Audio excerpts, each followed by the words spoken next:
question is from ID number Inner Awakening ID number 5, Ziva Fishman, who's asking, according to the Upanishad, we are not the doer, where we do our job at work. According to the Upanishad, we are not the doer, where we do our job at work. How can we detach ourselves from the doing and just work as a service for the world that God created? If I don't suppose to have desire to succeed with my business and have pride, what will get me motivated of doing it? And how can I detach myself from this desire to be successful? I'll read the question. Ziva Fishman. According to the Upanishads, we are not the doer, where we do our job at work. How can we detach ourselves from the doing and just work as a service for the world that God created? If I don't suppose to have a desire to succeed with my business and have pride, what will get me motivated of doing it? How can I detach myself from this desire to be successful? Ziva, I think just now I answered your whole question. May I know? Number 5, Ziva Fishman.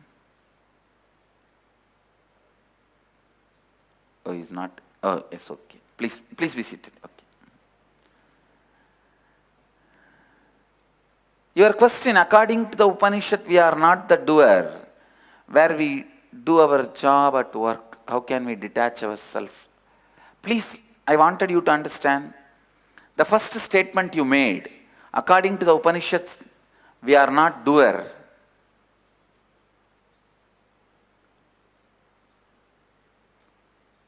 You need to understand that more. You will understand that statement only after the completion process. Only after the completion process you will understand all this while you were not the doer, your incompletions were the doers.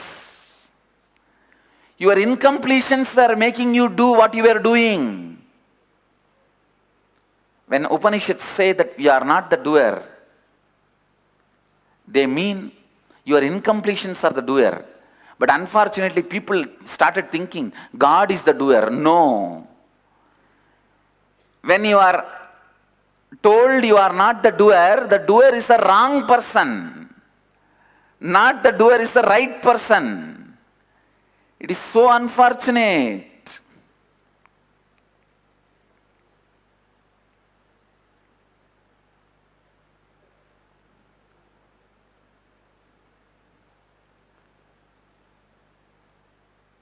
One guy asked his friend, are you not wearing your wedding ring?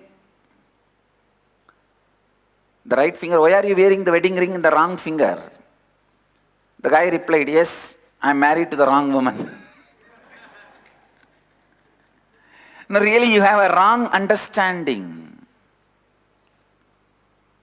It is so unfortunate when Upanishads say you are not the doer. Complete who thinks is the doer. Destroy the doer. But unfortunately, you start thinking God is the doer. No.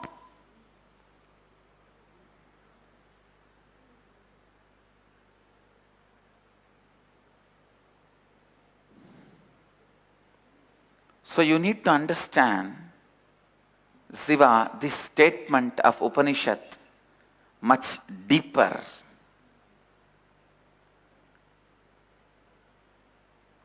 Neither you are the doer, nor God is the doer, because you are God. Your incompletions are the doer. So complete. Let your incompletions, which were doers, let that die. Then you will understand you have a great zeal to be successful in enriching. Now, as long as you feel you are the doer, means your incompletions are making you believe you are the doer, you will not have success in anything you do, and you will not be able to detach from the doer. And even if you try to detach from the doer, you will only fall into depression. You will not have any motivation to do anything else. Please understand the complications involved in this whole situation you are describing. First thing, you can't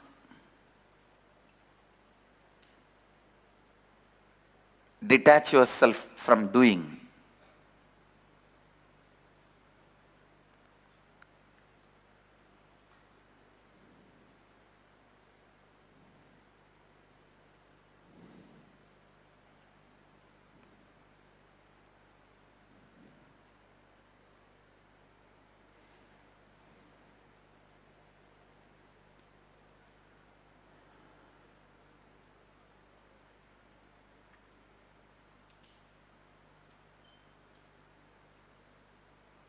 The doer is incompletion.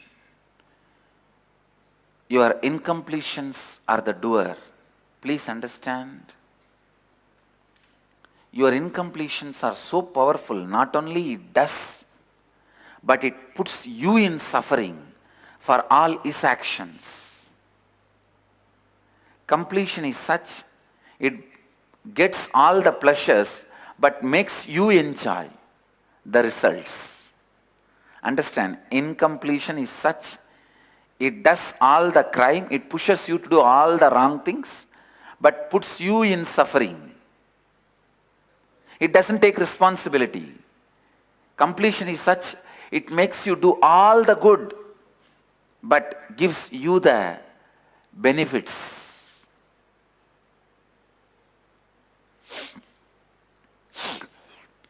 Incompletion does not trust even itself. Incompletion has deep doubt about itself. And incompletion always leads to more and more complications. Siva, your whole question will be answered on its own if you enter even little bit into completion.